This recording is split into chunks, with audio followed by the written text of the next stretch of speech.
তামিমের স্ত্রী বের হয়ে এলেন মাহমুদুল্লাহ রিয়াদকে তামিমের কাছে নিয়ে যাওয়ার জন্য।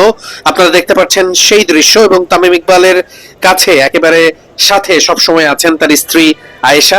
আপনারা দেখতে পাচ্ছেন মাহমুদুল্লাহ রিয়াদ তিনি প্রস্তুত হয়ে স্যানিটাইজড করা হলো তাকে, তারপরে তিনি আসলে তামিম ইকবাল যে কক্ষে রয়েছেন সেখানে গিয়েছেন।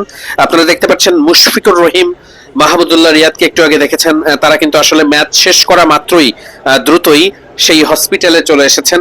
সাভারের যে হাসপাতালে তামিম ইকবাল চিকিৎসাধীন অবস্থায় আছেন, মোহামেডানের ম্যাচ শেষ করার পরপরই তারা একটু দেরি করেননি, যত দ্রুত সম্ভব সতীর্থ তামিম ইকবাল খানকে দেখতে ছুটে চলে আসেন মাহমুদুল্লাহ রিয়াদ এবং মুশফিকুর রহিম।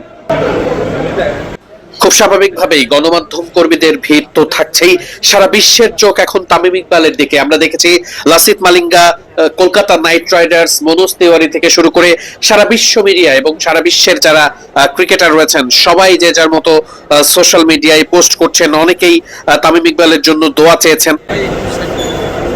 ঠিক যেমনটা এখানে দেখছেন মাহমুদুল্লাহ রিয়াদ, তামিম ইকবাল ঠিক যেই কক্ষে রয়েছেন সিসিইউতে তার বাইরেই দাঁড়িয়ে আছেন।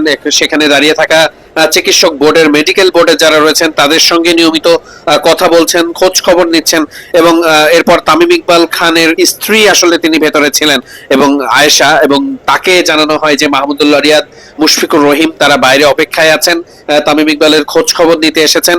এবং দরজার বাইরে থাকা অবস্থায় তামিম ইকবালের স্ত্রী আসলে তাদেরকে নিতে আসেন। আমরা কিন্তু সেই মুহূর্তটি দেখছি, মাহমুদুল্লাহ রিয়াদ তিনি বাইরে অপেক্ষায় আছেন, তামিম ইকবাল কেমন অবস্থায় আছেন সেটা জানার চেষ্টা করছেন। তামিম ইকবালের জন্য মুশফিকুর রহিম, মাহমুদুল্লাহ রিয়াদ তারা চলে এসেছেন হসপিটালে প্রাঙ্গণে, এবং আমরা দেখতে পাচ্ছি ঠিক এই সময়টাতেই ভেতর থেকে যখন তামিমের স্ত্রী জানতে পারেন বাইরে মাহমুদুল্লাহ রিয়াদ এসে অপেক্ষায় আছেন, তামিমের স্ত্রী বের হয়ে আসেন এবং মাহমুদুল্লাহ রিয়াদকে একটা পর্যায়ে তিনি আসলে ভেতরে নিয়ে যান।